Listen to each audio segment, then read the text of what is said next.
कहानी की शुरुआत साल 1962 से होती है, जहां हमें प्रशांत महासागर के बीचों बीच एंटोनिया गाजा नाम का एक विशाल जहाज दिखाई देता है। इस जहाज पर कुल 600 यात्री सवार हैं जो न्यूयॉर्क की ओर जा रहे हैं। जहाज पर एक शानदार पार्टी चल रही है। एक खूबसूरत सिंगर गाना गा रही है और सभी लोग उसकी धुन पर नाच रहे हैं। जहाज पर मौजूद हर इंसान बेहद खुश है, लेकिन उन्हें बिल्कुल अंदाजा नहीं है कि कुछ ही मिनटों में कुछ बेहद खौफनाक होने वाला है। तभी हमें इंजन रूम में एक आदमी दिखाई देता है जो एक लीवर को ऊपर खींच देता है। जैसे ही लीवर ऊपर जाता है, एक पतली और बेहद तेज तार खिंच जाती है और सामने खड़े सभी लोगों को बीच से चीर देती है। पलक झपकते ही लोगों के शरीर 2 टुकड़ों में बंट जाते हैं। हर तरफ खून ही खून फैल जाता है, लेकिन केटी नाम की एक छोटी लड़की बच जाती है क्योंकि उसकी लंबाई कम थी और वह तार उसके सिर के ठीक ऊपर से गुजर जाती है। इसके बाद कहानी 40 साल आगे बढ़ती है। अब एक टीम एक पुराने जहाज को टगबोट की मदद से खींच रही होती है। तभी अचानक वह पुराना जहाज डूबने लगता है। ये देखकर टीम लीडर अपनी टीम की लड़की मर्फी को भेजता है ताकि वह जहाज को पकड़े हुए तार को खोल सके। अगर जहाज डूब गया तो उनका टगबोट भी उसके साथ नीचे खिंच जाएगा।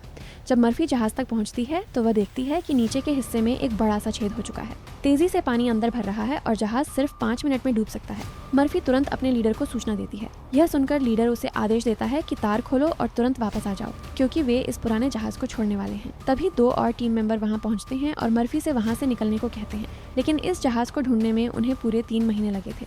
इसलिए मर्फी इतनी आसानी से हार नहीं मानती। वह जहाज बचाने के लिए पानी में कूद जाती है। ये देखकर ऊपर खड़े दोनों साथी भी औजार लेकर पानी में कूद जाते हैं। तीनों मिलकर डूबने से पहले उस छेद को वेल्ड कर देते हैं और आखिरकार जहाज को बचा लेते हैं। बाद में वे उस जहाज को बेचकर काफी पैसा कमा लेते हैं। टीम लीडर वह पैसा सब में बराबर बांट देता है। तभी जैक नाम का एक आदमी, जो काफी देर से उन्हें देख रहा था, उनकी बातचीत सुन लेता है। उसे पता चलता है कि यह लोग समुद्र में खोए हुए जहाज ढूंढकर बेचने का काम करते हैं। जैक उनके पास आता है और टीम लीडर को एक ऐसे जहाज के बारे में बताता है जो किसी खजाने से कम नहीं। दरअसल वह उसी जहाज की बात कर रहा था जो 40 साल पहले गायब हो गया था। वही जहाज जहां लीवर खींचकर सबको मार दिया गया था। टीम लीडर भी एंटोनिया गाजा नाम के जहाज के बारे में सुन चुका था। उसने कहा कि बहुत लोगों ने उसे ढूंढने की कोशिश की, लेकिन आज तक कोई नहीं ढूंढ पाया। जैक कहता है, मुझे पता है वह जहाज कहाँ है। अगर हम उसे वापस लाकर बेच दें तो एक ही रात में अमीर बन जाएंगे। पैसों का नाम सुनते ही पूरी टीम मिशन के लिए तैयार हो जाती है और अगले ही दिन वे अपने टगबोट से एंटोनिया गाजा की तलाश में निकल पड़ते हैं। कई दिनों की यात्रा के बाद वे समुद्र के एक सुनसान हिस्से में पहुंचते हैं। तभी टीम का एक सदस्य पास के किसी जहाज से आ रहा सिग्नल पकड़ता है। इससे उन्हें यकीन हो जाता है कि 40 साल पहले गायब हुआ जहाज यहीं कहीं आसपास है। थोड़ी ही दूरी पर उन्हें एक विशाल जहाज दिखाई देता है। ये वही जहाज था जिसे हमने कहानी की शुरुआत में देखा था। पिछले 4 दशकों से लापता एंटोनिया गाजा अब उनके सामने खड़ा था। उसे देखकर पूरी टीम उत्साहित हो जाती है। उन्हें यकीन हो जाता है कि अब वे रातों रात अमीर बनने वाले हैं। टीम लीडर 2 लोगों को टगबोट पर ही रुकने का आदेश देता है और खुद कुछ साथियों के साथ जहाज के अंदर जाँच करने चला जाता है। जैसे ही वे जहाज के अंदर प्रवेश करते हैं, उन्हें एक अजीब सी आवाज़ सुनाई देती है, जिससे वे थोड़ा घबरा जाते हैं। लेकिन लीडर सभी को आगे बढ़ने के लिए कहता है। आवाज़ का पीछा करते हुए वे एक बड़े से घड़ी वाले हॉल तक पहुंचते हैं। वे देखते हैं कि घड़ी की सुइयां अभी भी चल रही हैं। कुछ ही सेकंड बाद अचानक घड़ी रुक जाती है। यह बात उन्हें बेहद अजीब लगती है। वे जहाज के अंदर आगे बढ़ते रहते हैं। अंदर का नज़ारा बेहद खौफनाक था। हर तरफ टूटी फूटी चीजें, जंग लगा लोहा और बर्बादी ही बर्बादी नजर आती है। आगे बढ़ते हुए उनका एक साथी अचानक फर्श टूटने की वजह से नीचे गिरने ही वाला होता है, लेकिन मर्फी समय रहते उसे पकड़ लेती है। जब वे उसे ऊपर खींच रहे होते हैं, तभी नीचे उन्हें एक लड़की दिखाई देती है। वह वही लड़की थी जो 1962 के हादसे में बची थी। हैरानी की बात यह थी कि 40 साल बीत जाने के बाद भी वह बिल्कुल वैसी ही दिख रही थी। उसकी उम्र में जरा भी बदलाव नहीं आया था। इससे साफ हो जाता है कि वह कोई इंसान नहीं बल्कि उसकी आत्मा थी। मर्फी जैसे ही दोबारा उसकी तरफ देखता है, वह लड़की अचानक गायब हो जाती है। वे अपने साथी को सुरक्षित ऊपर खींच लेते हैं, लेकिन मर्फी के मन में डर बैठ चुका था। उसे समझ नहीं आ रहा था कि जो उसने देखा वह सच था या उसका भ्रम। जहाज बहुत बड़ा था, इसलिए वे आगे खोजबीन करते हुए आखिरकार मेन केबिन तक पहुंचते हैं। तलाशी के दौरान उन्हें एक डिजिटल कलाई घड़ी मिलती है। ये देखकर वे हैरान रह जाते हैं, क्योंकि 40 साल पहले ऐसी डिजिटल घड़ियां मौजूद ही नहीं थी। इसका मतलब साफ था कि उनसे पहले भी कोई इस जहाज पर आ चुका था। वे वापस अपने टगबोट पर लौट आते हैं और टीम लीडर फैसला करता है कि अगली सुबह वे इस जहाज को टगबोट से बांधकर यहाँ से ले जाएंगे। अगली सुबह उन्हें जहाज में एक बड़ा छेद दिखाई देता है, जिसकी वजह से वह धीरे धीरे डूब रहा था। लीडर कहता है कि इस हालत में जहाज को खींचना नामुमकिन है, क्योंकि अंदर बहुत ज्यादा पानी भर चुका है। पानी के वजन से जहाज का भार काफी बढ़ गया था। ऐसी स्थिति में उसे खींचने की कोशिश करना बेवकूफ़ी होती। इसलिए वे तय करते हैं कि पहले छेद को वेल्ड किया जाएगा, फिर सारा पानी बाहर निकाला जाएगा और उसके बाद ही जहाज को खींचा जाएगा। सभी इस प्लान से सहमत हो जाते हैं और काम शुरू कर देते हैं। कुछ लोग छेद ठीक करने लगते हैं, जबकि बाकी लोग अंदर खजाने की तलाश जारी रखते हैं। खोजबीन के दौरान मर्फी एक स्विमिंग पूल तक पहुंचता है। वह देखकर दंग रह जाता है कि पूल की दीवारों पर गोलियों के कई निशान बने हुए हैं। जैसे ही वह वहां से निकलने की कोशिश करता है, वही लड़की फिर से उसके सामने आ जाती है। डर के मारे मर्फी पीछे की ओर गिर जाता है और सीधे पूल में जा गिरता है। उसका सिर पूल की सतह से टकराता है और खून बहने लगता है। हैरानी की बात यह थी कि पूल उस खून को तुरंत सोख लेता है। जब मर्फी ऊपर देखता है तो लड़की गायब होती है और वहाँ जैक खड़ा नजर आता है। जैक मर्फी को बाहर निकलने में मदद करता है। बाहर आने के बाद मर्फी कहता है, मैंने यहाँ अभी एक लड़की देखी, लेकिन वह अचानक गायब हो गई। जैक हंसते हुए कहता है, यह तुम्हारा वहम होगा, यहाँ ऐसा कुछ भी नहीं है। दोनों आगे बढ़ जाते हैं, लेकिन उनके जाते ही पूरा पुल खून से भर जाता है। इसी दौरान टीम लीडर पुराने जहाज के कैप्टन के कमरे तक पहुंचता है। जब वह अंदर जाता है तो देखता है कि कमरा बेहद खराब हालत में है। हर तरफ जंग लगा सामान और टूटी हुई चीजें पड़ी हैं। वह कमरे की तलाशी लेता है, लेकिन उससे कुछ खास नहीं मिलता। तभी उसकी नज़र टेबल पर रखी एक वाइन की बोतल और आधे भरे गिलास पर पड़ती है। ऐसा लग रहा था जैसे कोई अभी अभी वहां बैठकर शराब पी रहा हो। जैसे ही लीडर गिलास उठाकर पीने वाला होता है, उसकी नज़र सामने लगे शीशे पर पड़ती है। शीशे में उसे अपने पीछे पुराने जहाज का कैप्टन खड़ा दिखाई देता है। डर के मारे उसके हाथ से गिलास गिर जाता है और कांच फर्श पर टूट जाता है। लीडर घबराकर कमरे से बाहर भाग जाता है। उधर जहाज पर अजीब घटनाएं लगातार होने लगती हैं। टीम का एक सदस्य मार्क अचानक एक महिला की गाने की आवाज़ सुनता है। वह उस आवाज़ का पीछा करता हुआ नीचे के डेक तक पहुंच जाता है। वहीं वही सिंगर दिखाई देती है जो कहानी की शुरुआत में गा रही थी। दूसरी तरफ मर्फी और जैक आगे बढ़ते हैं और लॉन्ड्री रूम का दरवाज़ा खोलते हैं। दरवाज़ा खुलते ही पानी की एक तेज़ लहर बाहर आती है, जिसमें कई लाशें बहकर बाहर गिरती हैं। यह देखकर दोनों बुरी तरह डर जाते हैं, लेकिन आगे बढ़ते रहते हैं। चलते चलते एक केबिन का दरवाज़ा अपने आप खुल जाता है। अंदर जैक को एक लग्जरी कार दिखाई देती है। उसे देखकर वह बेहद खुश हो जाता है, लेकिन मर्फी को कुछ गड़बड़ महसूस होती है और वह वहाँ से जल्दी निकलना चाहता है। तभी पास के एक कमरे में कुछ हलचल होती है। वे अंदर जाकर सामान हटाते हैं और वहाँ उन्हें सोने से भरा एक बड़ा बॉक्स मिलता है। मर्फी तुरंत बाकी टीम को बुलाता है। जब सब वहाँ पहुँचते हैं तो पता चलता है कि ऐसे कुल 9 बॉक्स हैं और हर बॉक्स में 28 सोने की ईंटें भरी हुई हैं। इतना खजाना देखकर पूरी टीम खुशी से झूम उठती है। उन्हें लगता है कि अब वे सच में रातों रात अमीर बन चुके हैं। इतना बड़ा खजाना मिलने के बाद वे फैसला करते हैं कि अब जहाज छोड़कर सिर्फ सोना लेकर निकल जाएंगे। वे सारा सोना टगबोट पर लाद देते हैं और वहां से जाने की तैयारी करते हैं। टगबोट का कैप्टन इंजन चालू करने के लिए मशीन साफ करने लगता है, लेकिन अचानक सिलेंडर का वाल्व अपने आप खुल जाता है। गैस हवा में फैलने लगती है। उधर मर्फी एक बार फिर उसी लड़की को देखता है। वह लड़की उसकी ओर भागती हुई आती है, जैसे उसे किसी खतरे के बारे में चेतावनी देना चाहती हो, लेकिन अचानक कोई उसे पीछे खींच लेता है और वह गायब हो जाती है। उसी समय टगबोट का कैप्टन इंजन स्टार्ट कर देता है। जैसे ही इंजन चालू होता है, लीक हो रही गैस आग पकड़ लेती है और एक भयानक धमाका होता है। पूरा टगबोट आग के गोले में बदल जाता है। कैप्टन मौके पर ही मारा जाता है। अब पूरी टीम समुद्र के बीचों बीच एक सुनसान और भूतिया जहाज पर फंस चुकी थी। उनका इकलौता बच निकलने का रास्ता पूरी तरह खत्म हो चुका था। सब बेहद घबराए हुए थे। मार्क अपनी गर्लफ्रेंड की तस्वीर देखता है और भावुक हो जाता है। 2 हफ्ते बाद उसकी शादी होने वाली थी। अब उसे लग रहा था कि वह शायद कभी जिंदा यहाँ से नहीं निकल पाएगा। गुस्से और डर में वह जहाज पर रखी पुरानी शराब पीने लगता है। उधर मर्फी इस बात से परेशान था कि वह बार बार उसी लड़की को देख रहा है। सच जानने के लिए वह जहाज के पैसेंजर रिकॉर्ड चेक करता है। उसे पता चलता है कि उस लड़की का नाम केटी था। खोजते खोजते वह केटी के कमरे तक पहुंच जाता है। जब वह अलमारी खोलता है तो अंदर केटी की लाश पड़ी होती है। यह देखकर मर्फी के रोंगटे खड़े हो जाते हैं। हिम्मत जुटाकर वह लाश के गले से लटका हुआ लॉकेट निकालता है। लॉकेट के अंदर केटी की अपने माता पिता के साथ एक तस्वीर लगी होती है। तभी एक आवाज़ आती है, लॉकेट मत बंद करो, मैं इतने सालों बाद अपने मम्मी पापा को देख रही हूँ।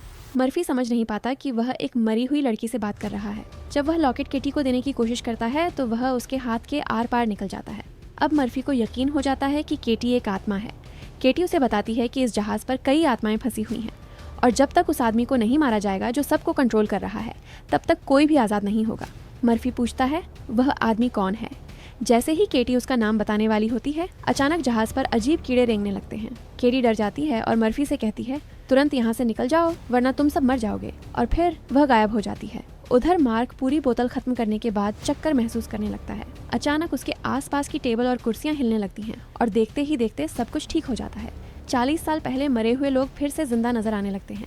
मार्क खुद को उनके बीच खड़ा पाता है। लोग उसके लिए ताली बजा रहे होते हैं। शुरू में वह घबरा जाता है, लेकिन फिर सोचता है कि शायद यह शराब का असर है। तभी वही सिंगर उसके पास आती है और उसे अपनी बातों में फंसाने लगती है। वह पूरी तरह उसके जादू में खो जाता है। वह नहीं समझ पाता कि वह उसे एक जाल में फंसा रही है। वह उसे फर्श के टूटे हुए हिस्से के पास ले जाती है। जैसे ही मार्क उसकी ओर बढ़ता है, अचानक उसका पैर फिसलता है और वह नीचे टूटे फर्श से गिरकर मर जाता है। अब हम देखते हैं कि टीम लीडर फिर से पुराने कैप्टन के कमरे में बैठा हुआ है। उसके सामने रखी वाइन की बोतल अपने आप हिलने लगती है। कुछ ही पलों बाद जहाज के पुराने कैप्टन की आत्मा उसके सामने प्रकट हो जाती है। लीडर बुरी तरह डर जाता है। वह आत्मा गिलास में वाइन डालती है और उसे पेश करती है। फिर वह उसे एक तस्वीर दिखाती है। वह तस्वीर लॉरेलाई नाम के एक जहाज की थी। कैप्टन की आत्मा बताती है कि कई साल पहले एक आदमी उनके जहाज पर आया था। उसने उन्हें लॉरेलाई जहाज के बारे में बताया था। उसका दावा था कि उस जहाज में बहुत बड़ा खजाना छिपा हुआ है। जब वे लॉरेलाई जहाज तक पहुंचे तो सच में उन्हें वहां खजाना मिला। फिर कैप्टन दूसरी तस्वीर दिखाता है और कहता है, यही वह आदमी है जिसने हमें लॉरेलाई के बारे में बताया था। तस्वीर देखकर टीम लीडर के होश उड़ जाते हैं। तस्वीर में मौजूद आदमी और कोई नहीं बल्कि जैक था, लेकिन वह तस्वीर 40 साल पुरानी थी और हैरानी की बात यह थी कि आज भी जैक बिल्कुल वैसा ही दिखता था। अब टीम लीडर को समझ आ जाता है कि जैक इंसान नहीं है, वह कोई आत्मा या शैतानी ताकत है। सच जानने के बाद वह घबराकर अपने साथियों को ढूंढने निकलता है, लेकिन तभी उसका सामना उसी साथी से हो जाता है जो टगबोट के धमाके में मारा गया था। वह उसकी आत्मा थी। वह आत्मा लीडर की ओर हमला करने बढ़ती है। डर के मारे लीडर भागता है। उसी समय मर्फी वहां पहुंच जाता है और वह आत्मा गायब हो जाती है, लेकिन लीडर को मर्फी का चेहरा भी उसी आत्मा जैसा दिखाई देता है। उसे लगता है कि मर्फी भी एक भूत है। घबराकर वह मर्फी पर हमला कर देता है।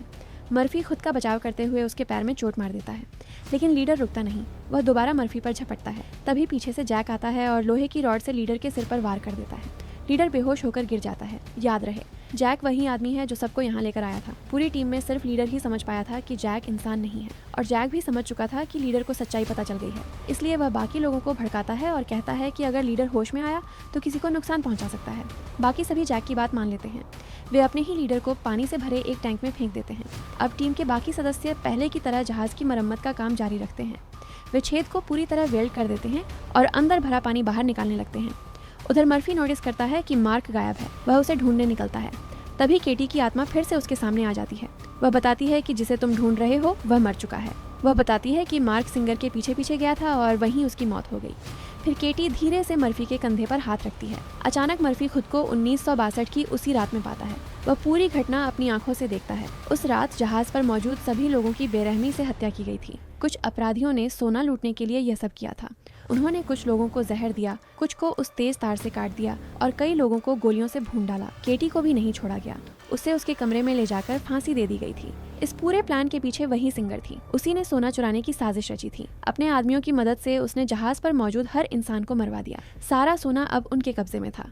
लेकिन कहानी यहीं खत्म नहीं होती। जहाज का एक ऑफिसर गुपचुप तरीके से सिंगर के साथ मिला हुआ था। सिंगर के इशारे पर उसने अपने ही साथियों को मार डाला, लेकिन जैसे ही वह पलटा, सिंगर ने उसे भी गोली मार दी। सिंगर को लगा कि अब सारा सोना सिर्फ उसी का है, लेकिन तभी असली मास्टरमाइंड सामने आया। उसने लोहे की जंजीर से सिंगर को लटकाकर मार डाला। मर्फी यह सब केटी की मदद से देख रहा था, और जब उसने उस असली मास्टरमाइंड का चेहरा देखा तो वह दंग रह गया। वह आदमी कोई और नहीं बल्कि जैक था। यानी जैक ही शुरू से सबको फंसा रहा था। जहाज में छेद हो चुका था और वह धीरे धीरे डूब रहा था। उसे बचाने के लिए किसी काबिल इंसान की जरूरत थी, इसलिए जैक ने चालाकी से इस टीम को यहाँ बुलाया। अब जब जहाज पूरी तरह ठीक हो चुका था तो जैक को उनकी जरूरत नहीं रही। अब वह सबको खत्म करना चाहता था। सच समझते ही मर्फी को याद आता है कि उसने जैक के कहने पर अपने ही लीडर को टैंक में बंद कर दिया था। वह उसे बचाने के लिए दौड़ता है, लेकिन तब तक देर हो चुकी थी। टैंक पानी से भर चुका था और लीडर की मौत हो चुकी थी। मर्फी पूरी कोशिश करता है, लेकिन वह उसे बचा नहीं पाता। अब वह अपने साथी डॉज के पास जाता है। वह उसे पूरी सच्चाई बता देता है और कहता है, जैक को देखते ही गोली मार देना। यह कहकर वह दूसरे साथी को ढूंढने निकल जाता है। कुछ देर बाद जैक डॉज के सामने आ जाता है। डॉज उस पर बंदूक तान देता है और कहता है, वहीं रुक जाओ। जैक बातों में उलझाकर उसकी बंदूक छीनने की कोशिश करता है, लेकिन डॉज उसकी चाल समझ जाता है। वह तुरंत जैक पर गोली चला देता है। गोली लगते ही जैक पीछे गिर जाता है। डॉज समझता है कि वह मर चुका है और वहां से चला जाता है, लेकिन जैक अभी भी जिंदा था। उधर मर्फी जिस साथी को ढूंढने गया था वह भी मर चुका था। अब टीम में सिर्फ मर्फी और डॉज ही बचे थे। यह देखकर मर्फी फैसला करता है कि वह इस पूरे जहाज को उड़ा देगा। वह हर जगह बम लगाना शुरू कर देता है। जब डॉज उसके पास आता है तो कहता है कि मैंने जैक को मार दिया। मर्फी जवाब देता है, जैक इंसान नहीं है, वह एक दानव है। अगर हमें इस चक्र को खत्म करना है तो पूरा जहाज उड़ाना होगा, तभी यहाँ से सभी आत्माएं आजाद हो पाएंगी। डॉज गुस्से में कहता है कि जहाज उड़ाने से सोना भी नष्ट हो जाएगा, हम खाली हाथ लौट जाएंगे। मर्फी कहता है, यह सोना जैक का जाल है, हम इसे कभी नहीं ले जा पाएंगे, इसलिए जहाज उड़ाना ही पड़ेगा। तभी जैक अपने असली रूप में सामने आता है।